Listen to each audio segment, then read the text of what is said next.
The good news for the Bears, they're still tied for first place in the North.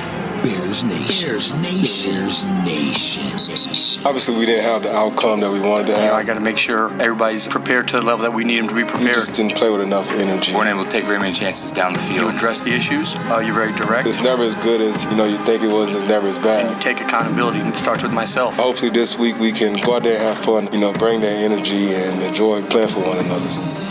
We've got a plan to attack the Bengals and improve our performance from week 1.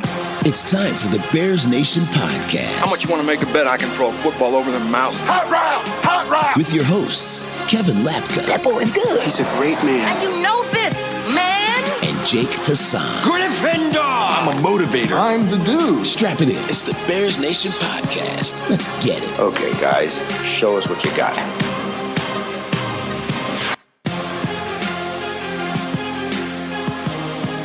Bears Nation podcast, preview of week 2 against the Cincinnati Bengals for tonight on tap for this Wednesday, September 15th, 2021. The Chicago Bears are 0-1 following a 20-point loss to the LA Rams on Sunday night, 3 days ago.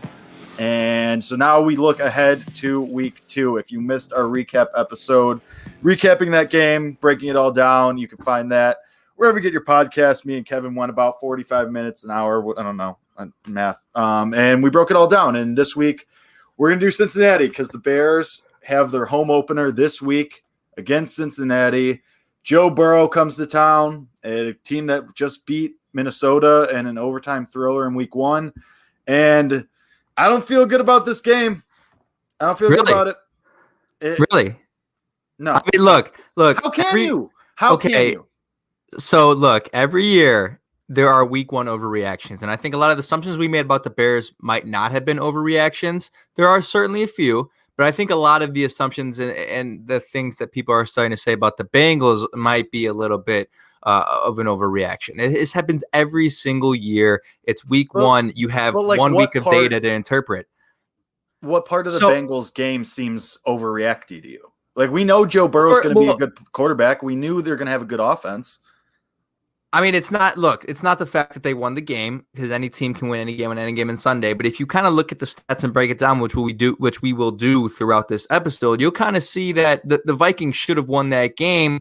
I don't know what happened. They kind of let it get away from them. They didn't really do well offensively, but on the defensive side of the ball in a lot of different areas, they won that game. And the Bengals are still not a top 15 team, top 16 team in the NFL. I don't think we can surely enough say that after 1 week, one victory over Minnesota Vikings team that tends to lose games like this every year, lose games to below average teams in a fourth quarter game where they come back and end up losing a field goal. Like, this happens very often for Minnesota. But the focus is on the Bears and what they can do. And on paper, whether you like it or not, the talent is better. The talent is there where as the home opener, they should win this game. On paper, they should win this game against Cincinnati, given everything that they have, given, kind of a week to get over what the hell just happened on Sunday Night Football, going up against a good team in LA, in their home stadium, all of these factors. And those aren't excuses, but I think I'm more confident than you are. We'll get to our game predictions at the end of the show. Shocking that's where we're at. But seriously, that never happens. I'm gonna look throughout the show today. I'm gonna throw you out stats and I'm gonna throw you out some things, and I guarantee you by the end of this show, after the end of 45 minutes, hour, however long we go, you're gonna be feeling a little bit better about where we're at and where you're putting your money down on this game at the end of it. That's all I'm saying. So what concern, because outside of Andy Dalton, your concern level is high, but what else leads it to be high aside from Andy Dalton and the secondary and the defensive flaws that we saw on Sunday night? You just named the whole team. you named everything. You named everything except David Montgomery, basically. And the offensive line, which we know is an issue. It's the fact that you looked so bad defensively on Sunday night, and that was supposed to be your rock, your staple. And the offense looked fine. Granted, it didn't go farther than 15 yards, 10 yards down the field. Looked fine. But like I said on Monday, you can't dink and dunk someone to death. And the problem is the Joe Burrow-led Bengals are going to do that. And it looks like the Bears defense can be exposed by things like that. And Joe Burrow led a game-winning drive with a perfectly floated pass down the sideline, multiple deep passes to his old college buddy Jamar Chase. The Bears, don't have the firepower to keep up with that. First of all, I mean, if the Bengals go out there and score 30-plus, you're done. So now it's on the defense to show that they have some form of pride, which, I mean, given the quotes we saw today, some of them, I don't even know if the team is feeling even not prepared, but like wanting to go out there, because now, it seems like the locker room's going through some turmoil maybe, and I mean, we'll get to it, but again, back to my original point, like if the Bengals put up 30 plus, you're screwed. You're not keeping up with that offense. I mean, maybe, but this is like tweak over the idea that, well, and partially it has to do with who the quarterback is. But once you get over this idea that defense is going to win you football games is when you start to feel better about this team, because it's not going to happen. Like the state of this defense, they will be better throughout the year than they were this week 1 on Sunday Night Football. I can guarantee you that they'll be better than that, but they're not going to be a top 5 defense this year. It's just not going to happen. And we have to come to terms and accept that. And once you accept that, and once we understand how to win with offense, then you can have a more positive outlook on the team. But the reason why I say the Bears defense is going to be better this week, that is an outrageous statement. What is an outrageous statement? To say that when you realize you win with offense, that makes you feel better. That's an outrageous statement to make, given what we saw. I said it last week. That is the state of the NFL now. Yeah, no, you're right about that. You're right that that's where the NFL is, but that makes you feel better as a Bears fan about getting a win? How does that compute? Well, that's why I say it depends on the quarterback. Like, with Justin and guess who we're going to see? Well, okay, so listen. First of all, let's go back to the defense. I don't want to – there was a 100%, 1,000 times out of 1,000, in any multiverse, other earth that there is out there, every single one of them where Matt Nagy is the head coach and it's all stacked the same, Andy Dalton is starting this game. Revenge game. Andy showed some nice things. Not what I'm arguing. He showed some chemistry. Yeah. So, like, Andy Dalton's going to start this game, and you're not going to be able to keep up with them. I see. Okay. See, this is where I say we're talking about week 1 overreactions. You're not able to keep up with the Cincinnati Bengals. Let's not get ahead of ourselves. You can say we weren't able to keep up with the Los Angeles Rams, but this is still the Cincinnati Bengals, man. We're not talking about a top 5 high-powered offense in the NFL. They looked pretty good in 1 week, and they scored 24 points in a full game. 24 points. Okay. They scored 24. The Bears could have easily scored 24 had they not thrown a red zone interception in their own territory. It's 24 is not anything going crazy. But the reason, going back to the defense, the reason why they're going to be better is those 2 busted plays that are on for essentially 14 points. That's not going to happen again. That the odds of that, out of pure luck and pure probability of the world, the odds of that happening twice in one game are extremely low. You look at the one play with Cooper Kupp. We broke it down on our post-game show. Broken down coverage. It was quarters coverage. Marquis Christian was either supposed to follow Cooper Kupp or Eddie Jackson was supposed to pick him up. Big miscommunication. You'll never see a guy that wide open ever again for the rest of the year on this Bears defense. I can guarantee you that.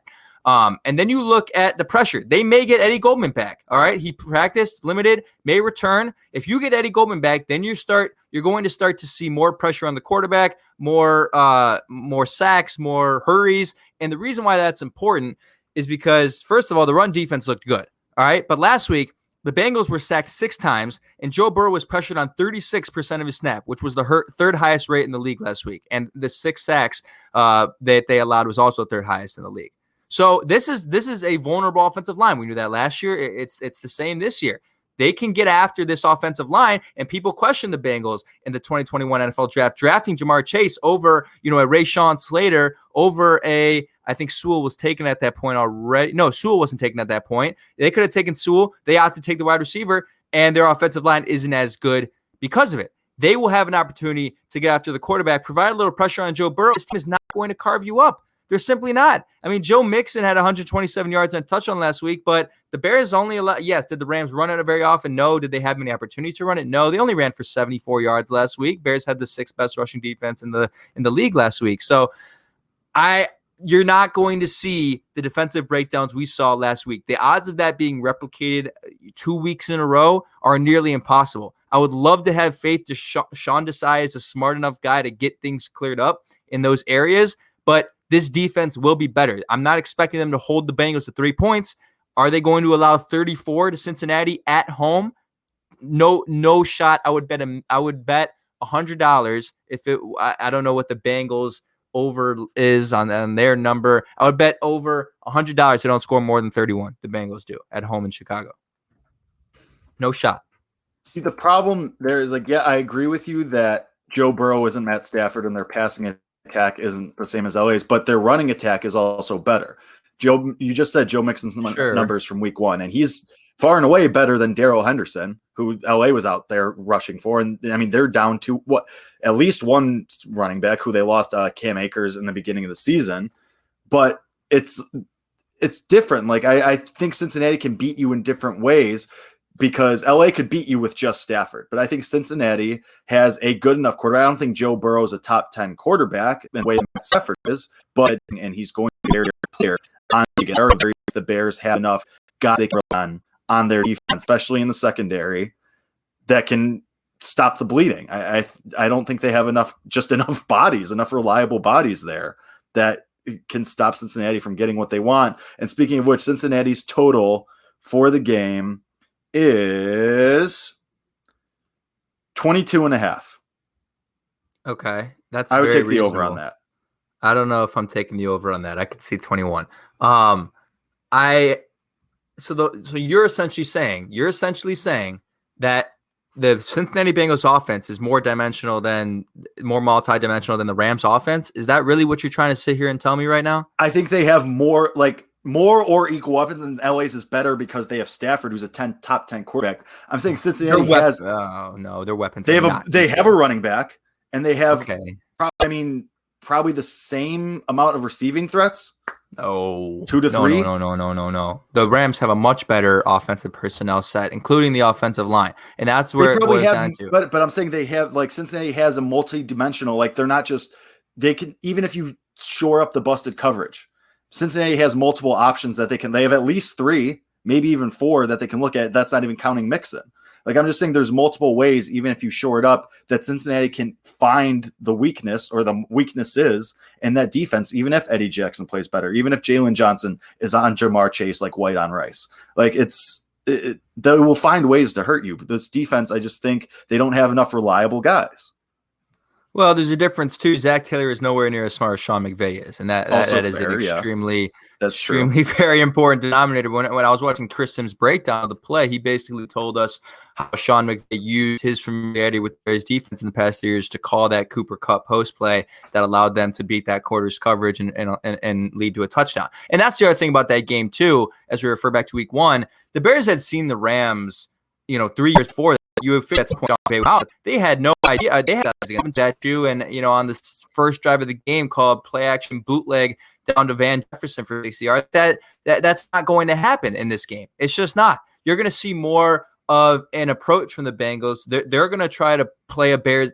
What I think they're going to do is try to play a Bears type game, which is we're going to win. They have the ideology that you're saying.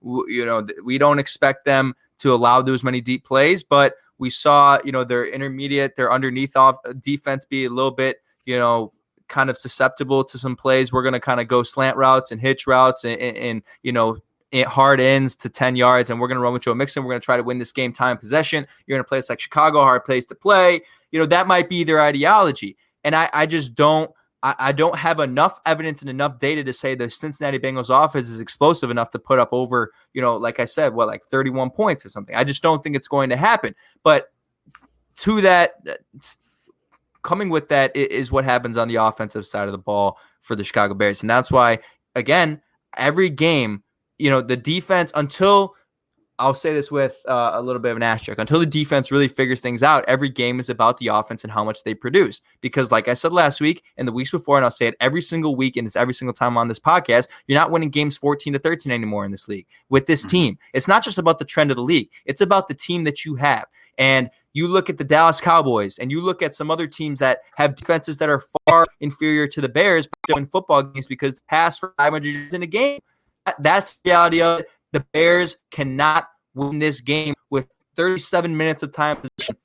That's not how you win. You have to extend, but it's not. This is where what I noticed when I don't know if you watched the Minnesota versus Cincinnati game or looked at their highlights or followed any of their stats. They were actually allowing a lot of yards to Minnesota tight ends. Irv Smith Jr. I don't know. I don't think he played in reception, but Jack Conklin, the guy who's interesting for that, would have stat down. So let's do in the end. Graham, what do you do? 10 yard goal. He's blended. It doesn't matter. What they've looked like in years past, far better. Like they looked like a 7 or 8 win team, 3 or 4 win team that they've been for the last 5-6 years. So, and sure. Matt Nagy has not over and time again has not shown the ability to make adjustments from game to game. So now, okay, yeah, we need to throw the ball deeper downfield, and yeah, you got to utilize these guys more, but can you do it? Can you implement that? And I don't know that he can. And I think that, and we've said this before, any coach we think with around the league would know that Justin Fields is your better option. And we hope Matt Nagy knows that as well, but the kid's not in the game and he's getting in for these package plays and throwing one pass and mostly being used as a decoy. So it's and then the reports about, they don't want to start him before week 4. And they're going to try to use him more. And it's why are we slowly ramping him up to the starting job instead of just giving it to him when your offensive coordinator is saying, oh yeah, I think he's ready for anything. Bill Lazor said today, oh yeah, I think in the preseason he was ready for anything you throw at him. And then when he gets asked directly, oh, well then do you think he should start? He's like, oh, well, I don't want to get into that. Just say what you think. I mean, I get it. You don't want to upset your head coach and, he's in charge of your job, whatever. But I mean, it's very clear that even the offensive coordinator thinks Justin Fields is the better option here. And Matt Nagy, because they're in meetings, and I'm sure he's saying this to Matt Nagy's face. And Matt Nagy's just saying, oh no, we got to go with Andy. Well, what that quote tells me is that this argument and this debate and whatever conversations they were having was never about preparedness and never about him being ready for the moment, because that's exactly what Lazor said in the quote. He said he's been ready since the preseason. It was never about this. It was always about that dumb allegiance, the blind allegiance to Andy Dalton. That's exactly what it was, and we've been saying that on this show for weeks. If you've listened to the show one time, you've probably heard the phrase pinky promise a million times. That's what it is. Guys, this isn't Matt Nagy, obviously, Jake said this last week too. You can't the comparison between Mahomes and Alex Smith should never be brought up one more time because Justin Fields played a snap, okay, in week 1.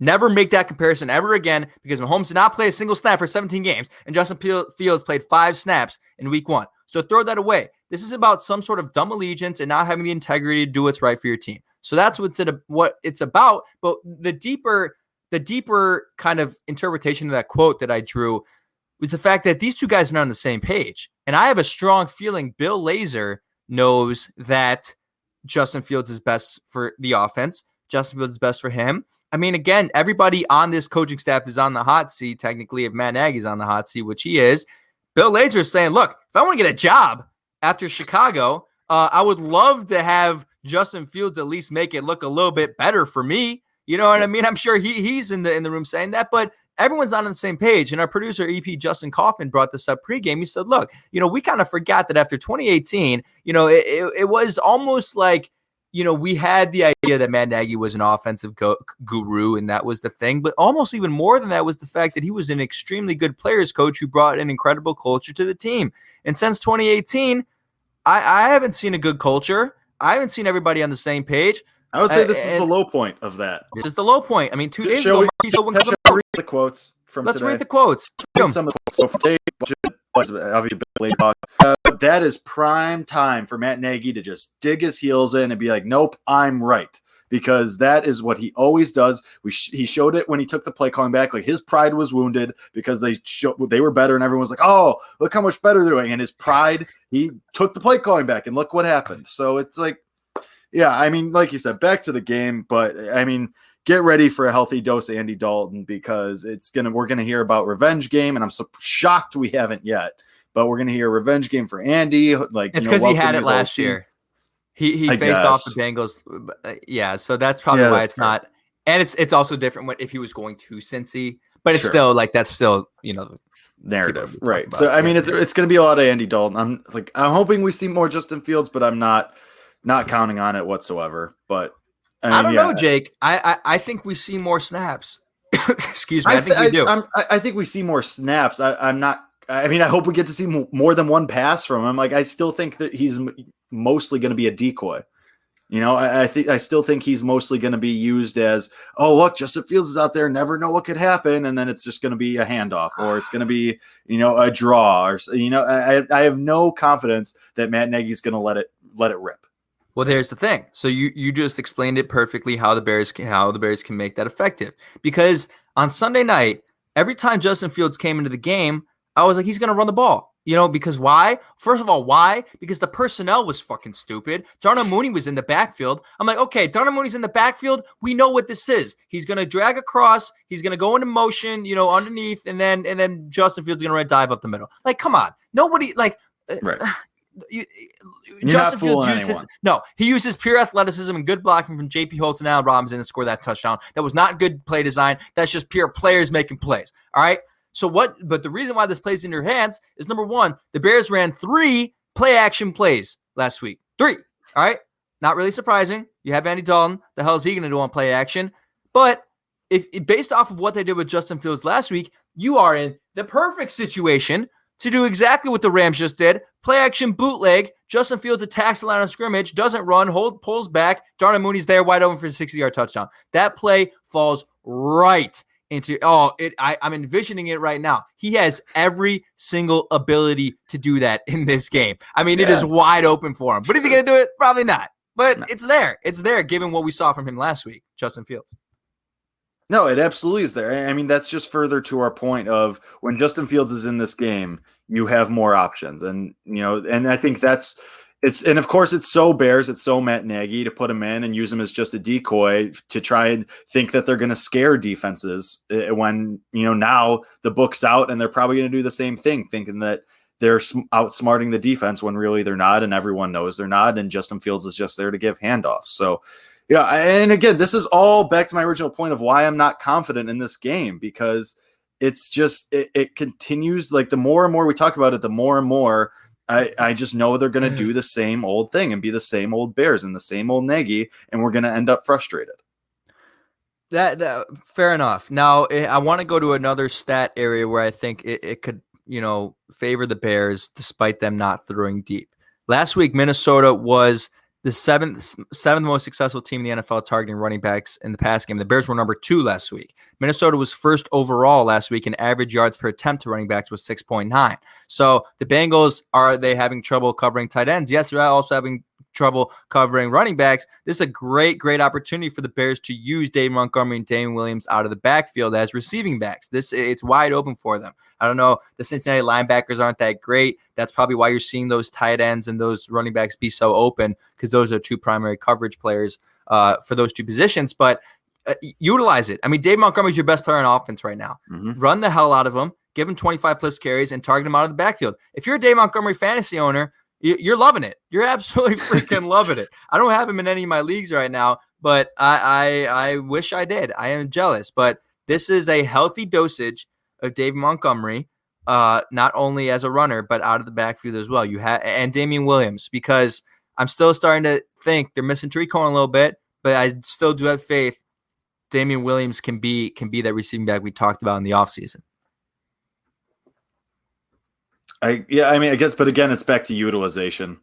Just one of those things where that's where you got to hope that they can utilize him correctly and hopefully have the opportunities to utilize him.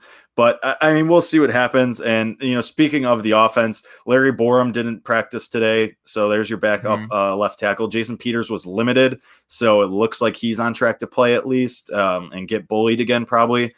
But get bullied. He bullied. He was fine. Great. I think I would rather have it flip-flopped. I think I would rather have Borum be the one practicing on track to start, because like you said, like you said a couple weeks ago, Peters is serviceable. I guess. We didn't get to see him for that long, but hopefully he can at least just be average, because the offensive line showed you enough where they can create some holes for David Montgomery to run at least. And obviously Cincinnati's defensive line isn't as good as LA's. They don't have an Aaron Donald, but that's going to be like, that's how you're going to win this game. That's how, and we've been saying it since last season. You're going to win this game ground and pound. You have to use David Montgomery, who currently is your best player on the field. Have to use him. Have to set up the rest of the game through the run. Even if you are just going to try and dink and dunk and paper cut them to death, you got to establish the run to at least open something up. So they're not just keyed on all short routes, and they're not keyed on so you can at least do something. Because David Montgomery's capable of these 40-plus yard runs. We saw it last week. We've seen it this season already. So you got to use him. Yeah. It's that, again, utilization, using your players properly. Use your best player properly. You're right. I mean, but it's not. They can't win this game purely ground and pound. It has to be a mix. But they have to establish that. If they don't establish it, it has to be a majority. Like, you have to lean more towards the running game. Sure. Yes. And that's not how we'd want it to be. But given what you have in offense, that's the way it has to be, because we just don't have the faith in Andy Dalton to put up 300 yards, 3 touchdowns, and consistently connect on deep throws. The thing I found interesting too is the fact that the Bears had 10 first downs rushing. So I think once you start to get into those third and short situations, even second and short, I would like to see more Dave Montgomery there. And I know I typically am not a fan of passing it or of running it on like a 3rd and 4. That typically pisses me off. But based on what we've seen and the amount of first downs that he got and the amount of broken tackles this man is able to create, I'm going to sit here and say right now, I do not have the right to complain on Sunday if they do run 3rd and 4, because that's what's best for the team right now. So that's what's interesting too. And because it seems like the alternative is just a screen pass that goes for -2 yards on 3rd and any. Exactly. So that's the best of those two options. The other thing too, as you mentioned, screen passes, they were 3rd to last in the league. The Bears were 3rd lowest rate of yards after catch per reception at 3.3. And we talked 3.3. Are you serious? We talked all last year, or last offseason rather, about how this offense is set up for yards after the catch. I mean, and typically screen plays are one of the functional ways to do that. I don't know why they're breaking down. Blocking hasn't been good. I'm not exactly sure.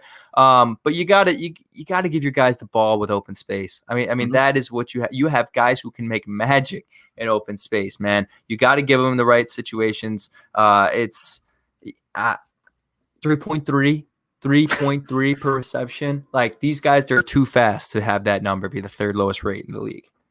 Right. And I think that goes back to Goodwin's quote about all I can do is go out there and do my job and what I'm told to do, because I'm not the one calling plays. You got to call the right plays for these guys. Like, you got to take these shots. And like, I'm sure we'll see a couple shots, but again, it's like, if they don't work, are we just going to ditch it altogether? And then we're just going to be back in the same situation that we were against LA. And so I don't know. You can't lose this game. Because if you lose this game, then you're starting the year 0-3. Because if you lose this game, you're not beating the Browns for sure. So I mean, you need this game badly. You need this game real badly.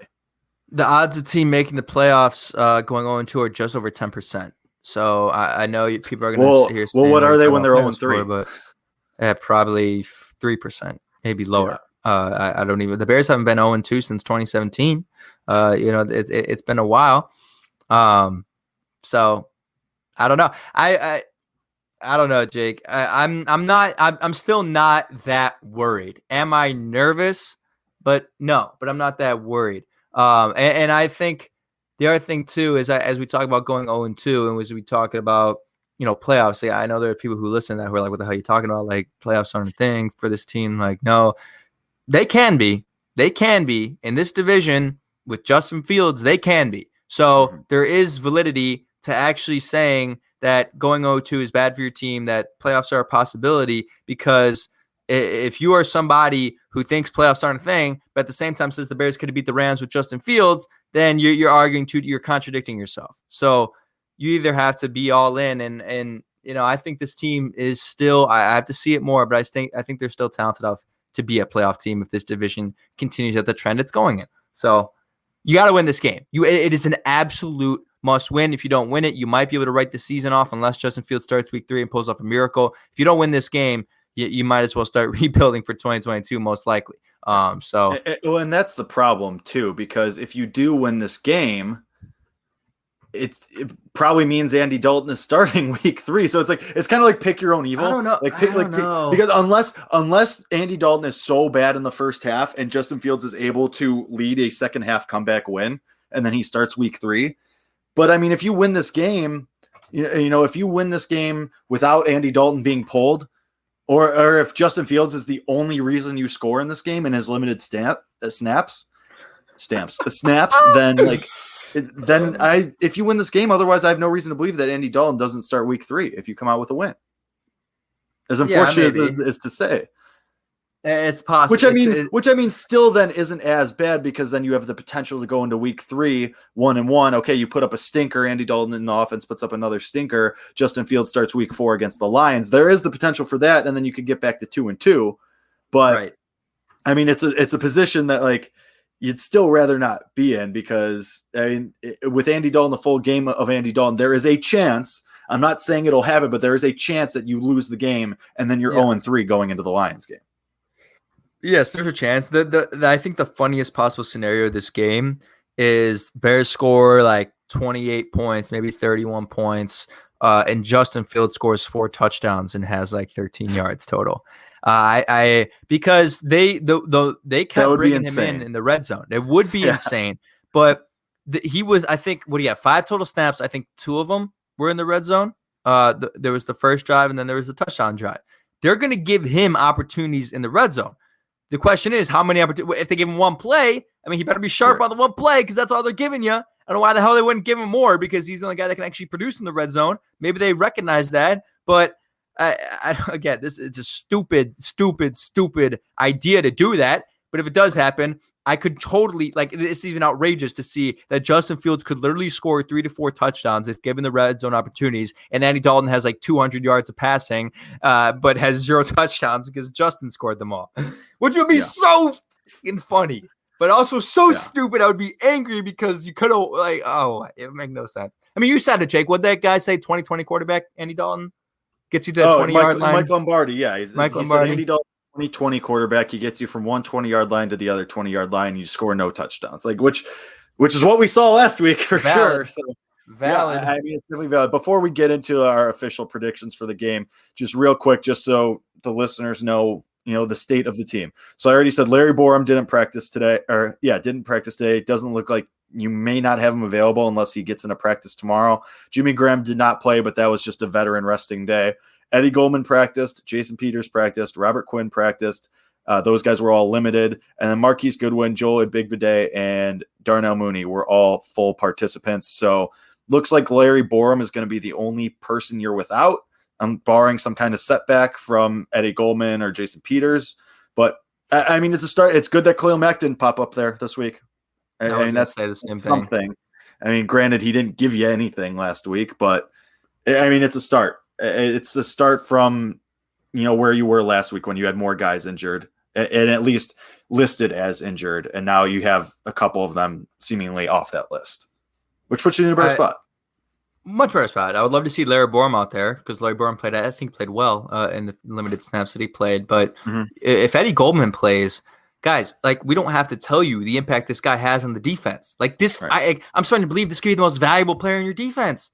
Like the way the data and evidence we have, the numbers of this. I would still say Akeem Hicks is up. Akeem Hicks and Roquan Smith are probably still right. Top two, but yeah, they probably are. But just looking at those numbers with and without him, it's astonishing. Yeah. And if he comes back next week and they play well, like, correlation without causation, like it's not just that Eddie Goldman made the difference, but maybe it is. Like, maybe it is. I don't know. But what I want to see.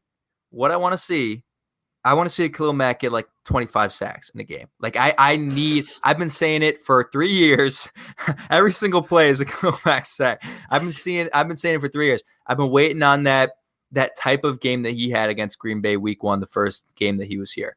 I've been waiting on a game like that. And we've had games that are close to that, but we haven't had a game like that where he is clearly the best player on the field and the best defensive player in the league by a large margin. He's an absolute game wrecker. I need a game-wrecking game from Khalil Mack. They had the chance to do it against a subpar offensive line. If it were to happen, it would happen this week. I'm not going to give you a bold prediction that Khalil Mack's going to get 5 sacks. He's not going to pull a Chandler Jones from last week, but he needs to be at least get 1 or 2. He needs to be a game wrecker, and maybe not in sacks, but hurrying the quarterback. Let's get 1 hurry, Hits. 1 pressure. Hits. He didn't even hit the quarterback last week. Yeah. 1 hit. No, and that's kind of, it sounds silly to say, but if you want to win games, your best players have to play like your best players. Like Khalil Mack, it's outrageous that he didn't have a sack, that he didn't even have a quarterback hit. Like it's outrageous. Yeah. And granted, some of that was holding that was either ignored or not called or maybe both. And it's unfortunate, but it does happen. But your best players got to play like your best players. I mean, you need Roquan Smith played decently well against LA, but he was the only one. I mean, Akeem Hicks had the half sack that really was. He probably should have had the full sack. Robert Quinn was kind of, I don't know, whatever there. But I mean, Khalil Mack, Jalen Johnson, I think it played decently as well. But Eddie Jackson and Khalil Mack, 1 and 2. If you want to win the game, if you want to win games going forward, those guys need to play better. Eddie Jackson has to be like, yeah, okay, I'll start tackling people. Yes. Yes. Hopefully that's all. Which sounds insane to say about an NFL starting safety, but he has to say, okay, yeah, I'll start tackling people again. Yes. I think Eddie Jackson is somebody who listens to criticism and is somebody who is willing to. He? We've been saying he needs to tackle for since last season. I know. I don't know. I have trust that Eddie Jackson will be able to fix his game. I do have trust. I don't know if You couldn't fix it over an off season? I don't know. Just let me have my blind faith. You couldn't fix it over 4 months? Let me have my blind faith. You're right. It's not encouraging that it didn't happen early last year of the off season, but I don't know. Let me have trust in Eddie Jackson. But what I was going to say is, where the hell is Travis Gibson? Can we get him on the field? You're not getting any pressure on the quarterback. Might as well try out Travis Gibson, a guy with an absolutely great preseason. Get him out there. See what Travis Gibson can do in replacement for Robert Quinn. Also, I didn't really, it didn't look right to see Robert Quinn not wearing gloves. That felt a little weird to me. I know Akeem Hicks doesn't wear gloves, but it was weird. It was weird not seeing him wear gloves. I don't know why. Because edge rushers, I don't know. I feel like maybe he thinks that's like grittier. He doesn't wear gloves. It's like, I'm using not wearing sleeves in December or whatever. Yeah, that's Chicago Bear football, man. No gloves, let's go. I don't know if that's where he's at, but we're running out of time. We gotta do game predictions. First of all, let's read the line here. According to FanDuel, Bears are favored by 1.5, but this line has been moving in the Bengals' favor. I think it started at 3.5, 2.5. 3.5. It moved today. Only last night it was 3.5. It's moved 2 points today alone. Yeah, so don't know what's going on there. Over under 44.5. And Jake, I went 12-4 on my money line picks this last week, nice. I am a reliable source. And Jake and I both went 1-0 last week. And I legitimately work on a gambling show, so and he does work on a gambling show in a top radio, on the probably top radio station in the third biggest market in the country. So I'd hope Jake would know what he's talking about. But over under spread money line, who we got for every single one. So when it was 3.5, I was saying the Bengals, I took that line as soon as it opened, 3.5. I do think the Bears. I mean, I think the Bears win, but I think it's going to be barely. It's going to be ugly, and I don't love it. But I mean, I think the Bears win this 21-7, 21-18, or to 24-21, something weird. To 21-20, I'll even say. It's going to be ugly. I just don't have the confidence that this Bears team can score enough points. I mean, my reasonable brain says you're right. The Cincinnati offense isn't going to have as much success against the Bears defense as the Rams did, because they are different offenses. But I just think that the potential is there for them to go to do that and score 30 plus against you. I think the potential is there. I would hope that the Bears have enough pride where they kind of pick it up and they say, all right, well, we're going against a worse team. We got to punch them in the teeth this week. My official score prediction, I mean, I'll go Bears 21, Bengals 20. I think they barely win. 1 point win.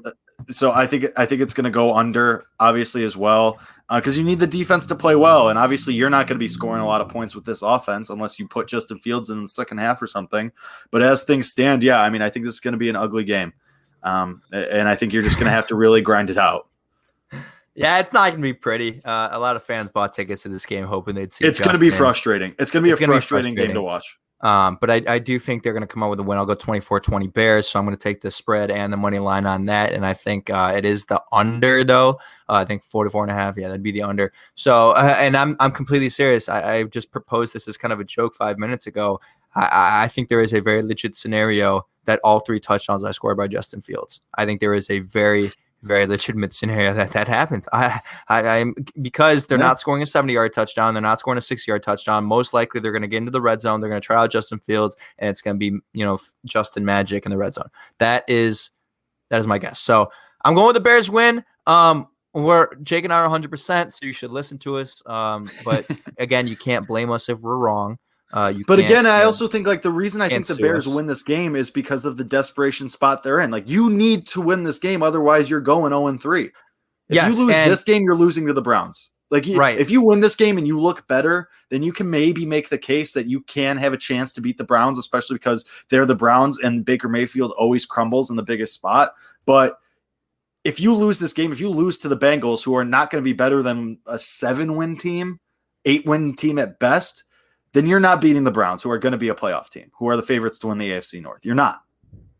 No, you're not. And traditionally, when the Bears played the Buccaneers last year, were they undefeated at the time?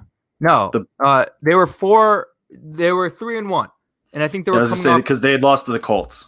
They were coming off that one loss. So traditionally, honestly, early in the season, obviously last year you lost 6 in a row. Early in the season, they've been pretty good at coming back after a loss, because you also think about early in the season 2 years ago, Bears-Broncos, where they went to Mile High against Denver after losing that game to Green Bay. Sure. That's a very hard place to play. I thought they were going to lose that game. They ended up winning on a 53-yard Eddie Pinheiro field goal. This will be a close game, but they're pretty resilient early on in the season, I think. So I have a reason to believe they're going to come out a little bit fire. And there is a big, big difference. I think this year more than years prior, you will see a very, very big difference between this team at home and away. I think that's the reality of this team, and just kind of the energy this year. Last year wasn't a factor because fans weren't there, so we're not really going to include last year when we're talking about this. But Soldier's a hard place to play. I mean, if the fans are on your side, yeah.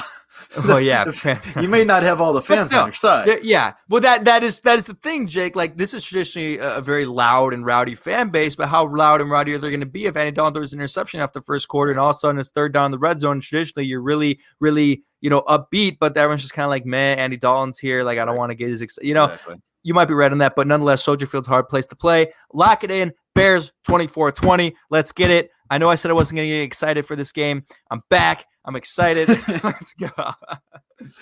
All right, we're both taking the Bears to win. Kevin has them covering the spread. I have them just barely edging it out.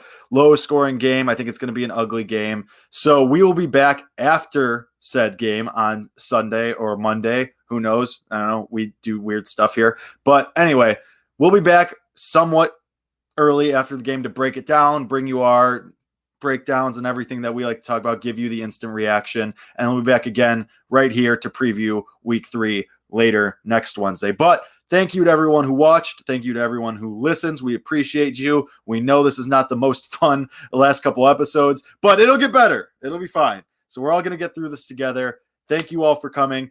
We'll see you next time. And as always, bear down.